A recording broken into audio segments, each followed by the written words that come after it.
Então, meus amados irmãos, vamos aqui agora para o segundo vídeo sobre a lição de hoje, né? A lição sobre discipulado, a urgência do discipulado. No primeiro vídeo, nós estudamos a introdução, ponto 1, e a primeira subdivisão do ponto 2. Agora nós vamos para o ponto 2, segunda subdivisão. Então é um tripé, lembrando, irmãos, que esse assunto é o tripé do discipulado: palavra, comunhão e serviço. Nós falamos da palavra, ou seja, o que tem que ser ensinado? Discipulado hoje, ensinado a Escritura.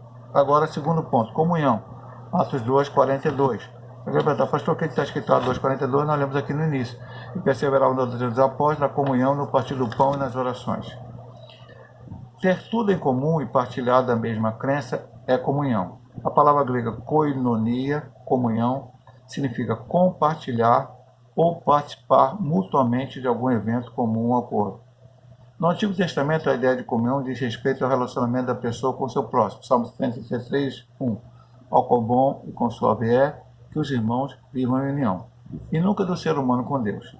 Embora Abraão tenha sido chamado amigo de Deus, está em Isaías 41:8, Tiago 2:23, e Moisés tenha falado com Deus face a face, Deuteronômio 34:10, eles não provaram a mesma comunhão com Deus como os crentes da nova aliança. João 15:14. Pastor, o que diz João 15:14? Hoje eu estou lendo menos texto, mas é necessário que, irmão, na sua casa você tem os textos aí, você pode ler. Vós sereis meus amigos se fizerdes o que eu vos mando.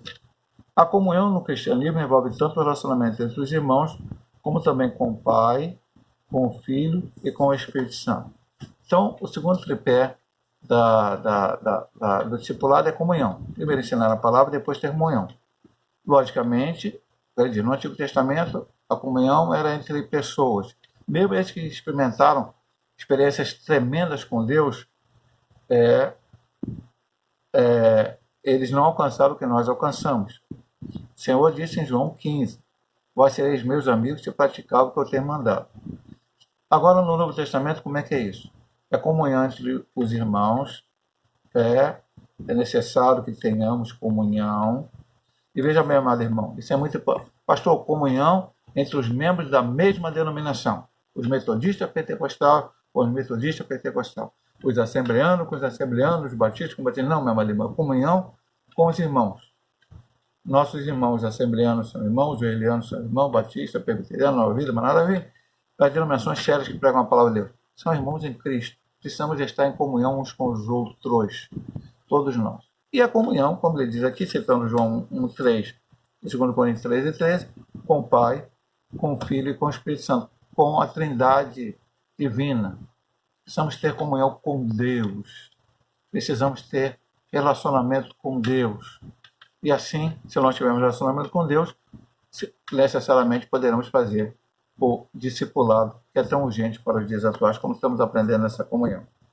Depois ele vai, antes de falar do serviço, ele tem mais um ponto, que é o 2,44, e aí eu vou ler de novo para você. Todos que criam estavam juntos e tinham tudo em comum. Comunhão na igreja em Jerusalém. Então, como é que era a comunhão lá?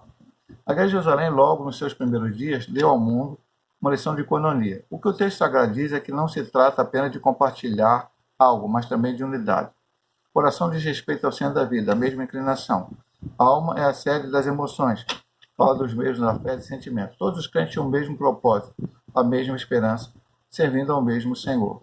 Então ali havia um compartilhamento de bens materiais, mas tinham também uma união de pensamento, como diz aqui, de esperança, de propósito. Essa deve ser a comunhão dos crentes. Se unirem para ter o mesmo propósito. Qual é o propósito da igreja? O propósito da igreja, primeiro, é pregar o evangelho. O Senhor nos deixou aqui para quê?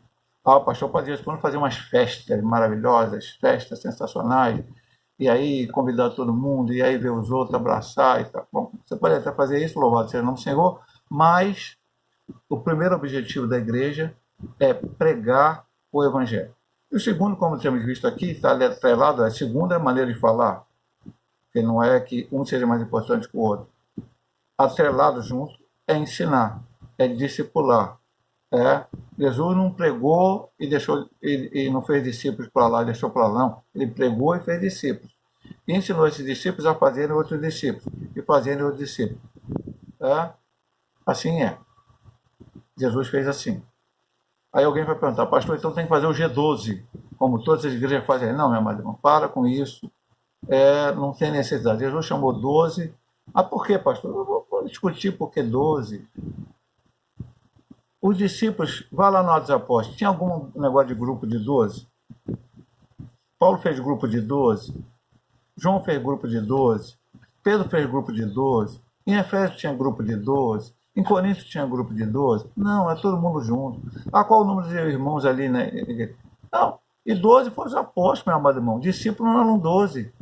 Jesus, quando apareceu lá no monte, tinha cerca de 500 irmãos. Jesus não separou 12 vem me ver aqui, 12 depois vem me ver, 12, não.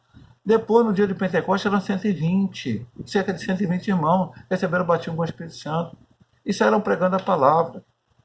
E ainda hoje, todo mundo, meu amado irmão, se você for pregar em certos lugares do mundo, você ganhar uma alma para Jesus, você está satisfeito, feliz da vida, porque é difícil ganhar. Se conseguir juntar 5, louvado seja o nome do Senhor. Não, aí inventam umas coisas e vem com esses papos. Mas isso é alguma coisa fora da lição.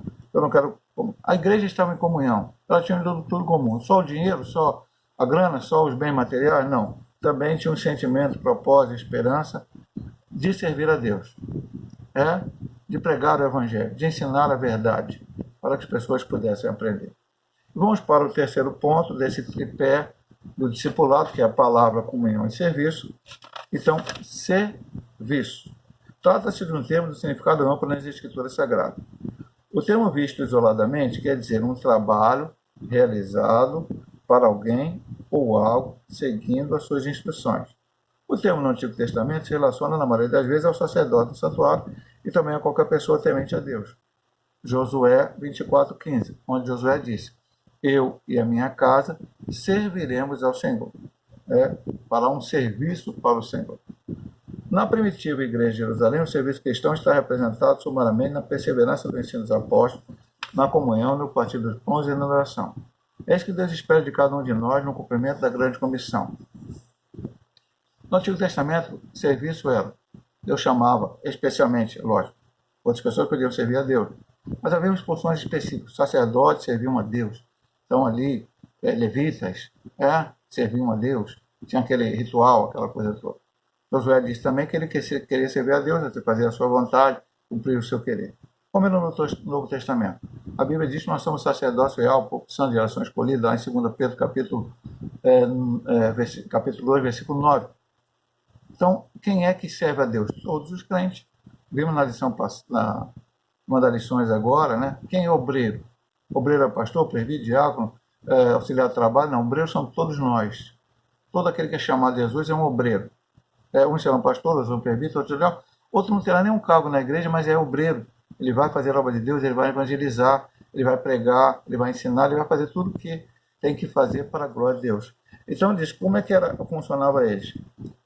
Na igreja primitiva, o serviço era sumariamente na perseverança no ensino dos apóstolos, na comunhão, no partir do pão, nas orações. É isso que Deus espera de cada um de nós no cumprimento da grande comissão. Como é que funciona? Cada um de nós vai fazer a sua parte. Em algum momento, meu amado irmão, o que acontece? Eu não nego que há pessoas que têm um talento maior para evangelizar, para dar um folheto. Não, evangelizar é específico, só para alguns. É só Joãozinho que tem que evangelizar. Eu não. Eu evangelizo, Pedrinho evangeliza, todo mundo. Uns têm mais talento. Eu vi coisas tremendas na igreja metodista pentecostal, na época com algumas pessoas, não vou citar nome para não... você está fulano. Vi pessoas da igreja levar mendigo para a igreja, em Caxias, na sede, mendigo todo sujo, e depois o mendigo sair depois do culto, vestido com roupa, tomado banho. Não as pessoas deram banho nele, botaram no lugar que tinha lá que podia tomar banho, tomou banho, fizeram a barba dele, botaram roupa nova para ele salvou. Voltou para a igreja? Infelizmente não, mas a palavra foi pregada e foi dado exemplo para ele como cristão. Então, é isso que eu tenho que fazer. Já fizemos sopão, enfim, tudo que a gente pode fazer, você vai fazer. Trabalhar nesse tripé, para tentar ganhar alma, mas um ganha alma. E vem o outro e tem uma função mais. Todo mundo vai ensinar na igreja, vai ser professor da escola dominical? Não, não, meu marido. Mas alguns Deus deu esse dom. Por isso ele diz lá, aquele que ensina, faça bem feito, faça coisa. Então nos dons ministeriais nós aprendemos isso. Cada um tem a sua parte. Ah, pastor, então eu vou deixar para o outro fazer isso aqui. Não. Evangelizar todos nós vamos. Ensinar, não sendo um professor muitas vezes, mas tirando a dúvida de alguém, conversando com alguém, ou até quando a pessoa chega conosco com uma dúvida e nós não sabemos responder, procurando descobrir, conversando com o pastor. Pastor, meu colega de trabalho perguntou isso aqui, e eu não sei mesmo explicar ele. O senhor pode me dar uma luz aqui, falar sobre esse assunto? E a gente vai conversar com o irmão, falar sobre aquele. Um parente meu perguntou uma coisa sobre a Bíblia Sagrada, eu não sei responder. Então, procurando e aí levando a pessoa aquele ensinamento. Mas todos nós temos que procurar. O crente tem que orar, o crente tem que ler Bíblia, o crente tem que jejuar, o crente tem que se preparar espiritualmente, porque Jesus está voltando para arrebatar a sua igreja. E o tempo que temos para pregar o Evangelho, para ensinar as pessoas, está diminuindo a cada dia. Vamos então agora para o ponto 3, o discipulado e o crescimento sadio da igreja. A igreja precisa do processo do discipulado para cumprir o propósito da grande comissão. Não se trata de opção, é ordem de Jesus para a edificação e crescimento espiritual de cada cristão. Então, já falamos lá no ponteiro, não vamos ficar pegando muito nessa introdução, não é uma escolha. Eu discipulo, não discipulo, pode ser que sim, pode ser que não. Não, precisamos ensinar a palavra de Deus. O crescimento espiritual. O processo do discipulado tem por objetivo instruir o novo convertido sobre os vários aspectos da vida cristã. Todas as pessoas que vêm a Cristo precisam ser discipuladas, porque elas se tornaram novas criaturas. 2 Coríntios 5,17. Aquele que está em Cristo, nova criatura é, as coisas velhas se passaram, e eis que tudo se fez novo. E passam a viver uma nova experiência. Romanos 6,4. Elas precisam ser ensinadas para o seu crescimento espiritual e amadurecimento na fé. Crescer na graça e conhecimento de nosso Senhor e Salvador Jesus Cristo. Segundo Pedro 3,18. Esse é o crescimento espiritual e sadio. Vamos lá, meu amado. Há várias fases da vida, várias coisas que a gente pode entender aqui. Primeiro, quando nós nascemos, e aí vamos comparar o nascimento humano com o novo nascimento. Nascimento em Cristo, a conversão, a transformação. Quando você nasce, você não nasce andando. Você não nasce andando. Os bebês engatinham. E aí, dependendo de muitos fatores, em determinado momento, eles começam a caminhar, primeiro se apoiando em alguma coisa, e depois aprendem a andar sozinho. Você não nasce já comendo a comida sólida, comendo algo forte. Normalmente, que as mães que são conscientes, que hoje infelizmente algumas não são, é o leite materno. E se alguma mãe tem algum problema com o leite materno, então é a mamadeira, o leite, alguma coisa bem simples. E depois vai para a papinha, depois vai até que a criança possa comer alguma comida mais sólida. Você não nasce falando até mesmo. Gugu, dadá, papá, mamá, vai falando aos poucos, e um momento a criança chega e vai falar e vai desenvolver a sua fala. Você não nasce já resolvendo um problema de matemática, ciências. Não, você vai crescer, vai passar lá por suas fases todas de aprendizado, até o momento que você vai poder estudar matemática e aprender. Ponto. Pastor, mas por que você está falando isso? Assim é espiritualmente falando.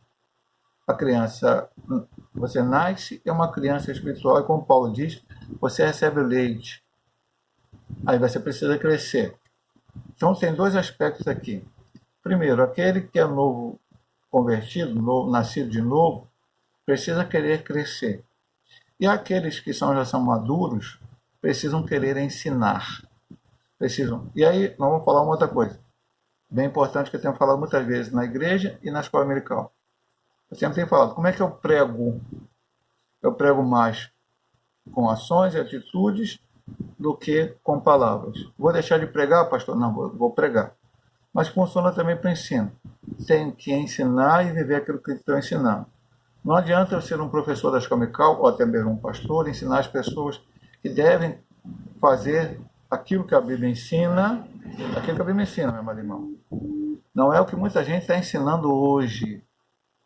Muita gente está falando hoje aí coisas que não estão na Bíblia. Ah, para você ser salvo, você tem que dar 3 pulinhos para a direita, 3 para a esquerda, tem que fazer isso, tem que dar cambalhota na igreja, ou sei lá, qualquer coisa que ensine por aí.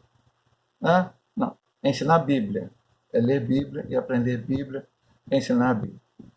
Se você então começa, então você vai começar devagarzinho, como novo convertido, como aquele que está aprendendo, vai aprender, vai aprender, vai aprender, e vai chegar a um momento que você terá um conhecimento maior. Como eu disse aqui no início, eu, pastor Lélio Ornelas, creio que eu vou estar aprendendo até o final da minha vida. Até Jesus voltar ou eu morrer. Então, você não vai ficar sendo aquele que sabe tudo. Eu conheci uma pessoa certa vez que disse que não ia na escola dominical porque ele já sabia tudo. Isso não é verdade. Nós nunca sabemos tudo. Precisamos aprender sempre. Então, essas pessoas precisam ser ensinadas e se for ensinada a palavra e dentro dessa situação que vimos na vez passada, dando exemplo, esse será um crescimento. Primeiramente, nós estamos falando de crescimento espiritual, crescendo como pessoas, a igreja crescendo como alguém, uma igreja sadia, que conhece e vive o Evangelho, vive a palavra de Deus. Agora vamos para o crescimento numérico. O processo do discipulado proporciona à igreja, além do crescimento espiritual, o crescimento numérico. Note que o propósito da terceira viagem do apóstolo Paulo não foi plantar igrejas locais, mas para discipular, ensinar a igreja em Éfeso, formar e treinar obreiros para a seara do Senhor. Ele ficou ali durante 3 anos, Atos 18, 22, 23, 19, 1, 20 a 31. Sim, meu amado irmão, porque vai crescer. Vamos lá. Um discípulo bem orientado, um discípulo bem... a pessoa entrou na igreja e aceitou a Cristo como Salvador. Se ela continuar só com a base, sem entender muito profundamente, ela nunca vai poder ser uma pessoa que discipula também. Ela vai ter dificuldade para ser. Então vai ser difícil a igreja crescer. E nós estamos falando dos 2 crescimentos. Uma pessoa que aprendeu bem a palavra de Deus, ela vai entender também, porque você aceitou a Cristo como Salvador. E vai aprender, uma das coisas que você vai aprender é o quê? Basicamente no início do Evangelho. Que você também precisa ser um ganhador de almas. O Evangelho não é só para você. O Evangelho é para toda criatura. Jesus não tem... Jesus quiser salvar, salva quem ele quiser, como ele quiser. Não. Os anjos queriam pregar e nós precisamos... Deus deu uma oportunidade e nós temos que pregar. Paulo chega dizendo na lição passada, vimos, ai de mim se não pregar o Evangelho. Então eu preciso ser um ganhador de almas. Provérbio de estudamos semana passada. Aquele que ganha almas, sábio é. E isso ele vai aprender. O cara veio do mundo, né? A pessoa veio do mundo, o sujeito veio do mundo, aceitou Jesus como Salvador. Talvez ele não consiga entender sozinho que ele também precisa ganhar outros para Jesus. E a gente fala uma coisa bem específica, meu amado irmão. Eu já falei várias vezes na igreja, vou repetir para você. Há pessoas que eu, pastor Hélio, nunca vou ver, mas que você vai ver. No seu local de trabalho, no seu local de estudo. Somente você, talvez algum parente seu, que mora em outro lugar, onde o pastor ele não vai viajar, não vai visitar, mas você vai ter a oportunidade de visitar esse parente um dia, um momento, e vai falar com ele de Jesus. E mais do que isso, de repente, para evangelizar, uma pessoa que você viu no ônibus, que você pode dar um folheto, que o pastor ele não vai estar naquele mesmo ônibus, dar um folheto para ela. Enfim, não espere que o outro faça por você o que você tem que fazer. Então, o crescimento numérico, essa pessoa vai aprender a palavra e vai aprender também que ele precisa ser um ganhador de almas. E a igreja vai crescer numericamente, além de crescer espiritualmente. Vamos para o último ponto da lição, o 3.3, o exemplo da igreja de Antioquia da Síria. Esse é um ponto muito importante. O público da igreja de Antioquia era gentil, identificado como gregos, Atos 11, 20 e 21. Então ali, uma igreja formada por judeus convertidos. Era por pessoas vindas do mundo gentio. Os apóstolos de Jerusalém enviaram Barnabé para discipulá-los. Atos 11, 22. Os judeus convertidos que precisavam ser discipulados precisavam, mas eles tinham uma facilidade porque eles já conheciam o Antigo Testamento, e aí era só mostrar para ele que o Antigo Testamento falava sobre Jesus, mostrava sobre Jesus. O gentio não conhecia nada, não conhecia o Antigo Testamento, não conhecia nada. Então, era mais complicado, vamos dizer assim, mais difícil discipular. Então, a igreja mandou Barnabé lá. Aí, o que aconteceu? Ao se deparar com um grupo de gregos convertidos, ele concluiu que ninguém seria melhor do que Saulo para ensinar os novos crentes de costumes estranhos. Barnabé não hesitou em buscá-lo em Tarso para essa nova tarefa, Atos 11, 25. E ele discipular a igreja durante um ano inteiro. Assim, desde muito cedo, na história do cristianismo, a igreja se preocupa com o discipulado, pois fazer discípulo não é a mesma coisa que fazer membro de igreja. Eu quero comentar isso aí, mas eu vou abrir Atos 11 para te dizer uma coisa mais profunda, meu amado irmão, bem forte aqui, dentro desse texto. É de Paulo e Barnabé na igreja em Antioquia. Vamos lá, deixa eu abrir aqui, com calma, tranquilidade. Vamos lá.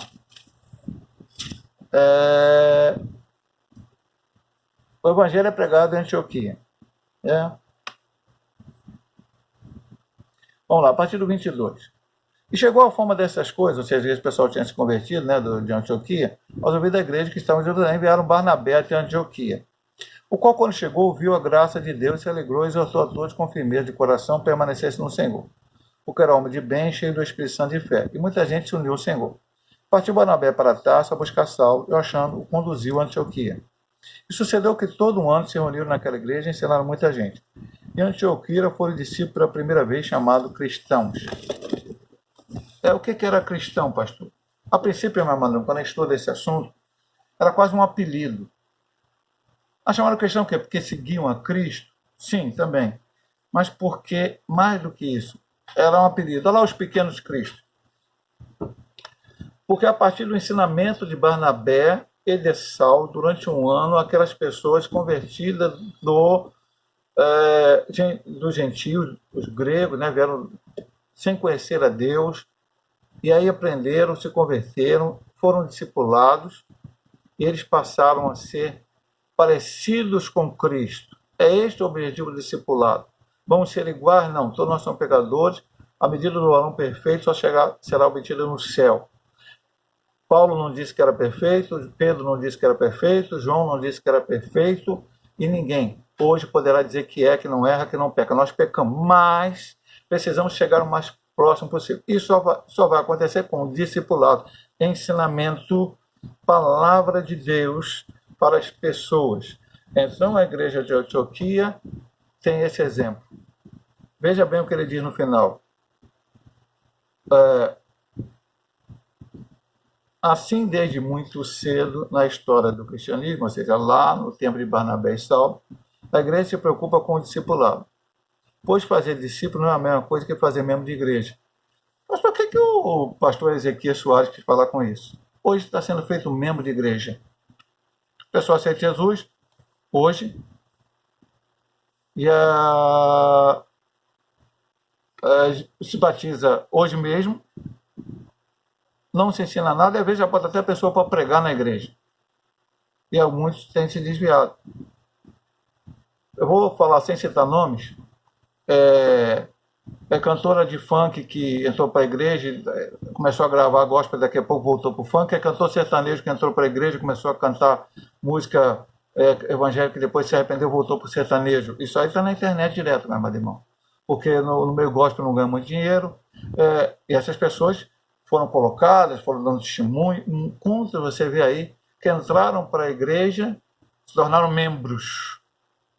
Agora, membro da minha denominação. O cantor tal secular, o ator tal secular. Mas não foram discipulados, não aprenderam a palavra. Temos que fazer discípulos, não membros de igreja. Ah, pastor, mas então o discípulo não vai ser meu amigo? Não, o discípulo vai ser, meu amado irmão. Mas o Senhor quer que nós ensinemos a palavra. Ensine. Não, que a pessoa não se torne apenas um membro, mas que seja um seguidor, seja um pequeno Cristo. Paulo diz, sede meus imitadores como eu sou de Cristo. Não sou eu mais que vivo, mas Cristo vive em mim. Temos que viver o Evangelho. Ensinar o Evangelho, mas ensinando e vivendo. Ensinando a palavra e vivendo aquilo que estamos ensinando, para que o mundo possa ver Cristo em nós. Todos vão ser salvos, pastores. Estudamos na semana passada que não. Nossa vontade, a vontade do Senhor, é que todos sejam, mas nem todos serão. Mas nós temos que fazer a nossa parte. Evangelizar, discipular. E vamos aqui para a conclusão, terminando a nossa lição de hoje. Deus tem interesse no bem-estar social e espiritual do ser humano. Isso vale para a igreja e para a sociedade. A educação com base nos princípios cristãos é importante porque, além dos valores espirituais, contribui na construção de uma sociedade civilizada. A base dos valores morais e espirituais é a Bíblia. Sabe por que temos uma sociedade hoje corrupta em todos os sentidos? E não é só os políticos, não, meu amado irmão. É o povo. Quantas pessoas aí estão tomando vacina sem estar na época dela tomar vacina? Tomando o lugar de um velhinho que às vezes vai morrer. Quantas pessoas hoje, em vez de ficar em casa, só sair para trabalhar, para estudar, se for o caso, para ir na igreja, porque a igreja está aberta, estão indo para balada. Lógico que os cristãos não vão para balada, né? Mas para festa, não estão respeitando o próximo por causa dessa doença. Então, a corrupção, muita coisa que está acontecendo é por falta disto. Porque se a palavra é pregada, a pessoa é transformada, é discipulada, entende o Evangelho, ela vai querer ser um exemplo à sociedade, para o mundo de Cristo. Pequenos cristos diante dessa sociedade tão difícil. E podemos sim ser cristãos nesse mundo tão difícil. Deus possa nos abençoar. E veja bem, meu amado irmão, se Deus assim permitir, domingo que vem, mais uma lição, voltando os olhos para a bendita esperança. Última lição desse trimestre, lição 13, e que Deus vos abençoe em nome de Jesus.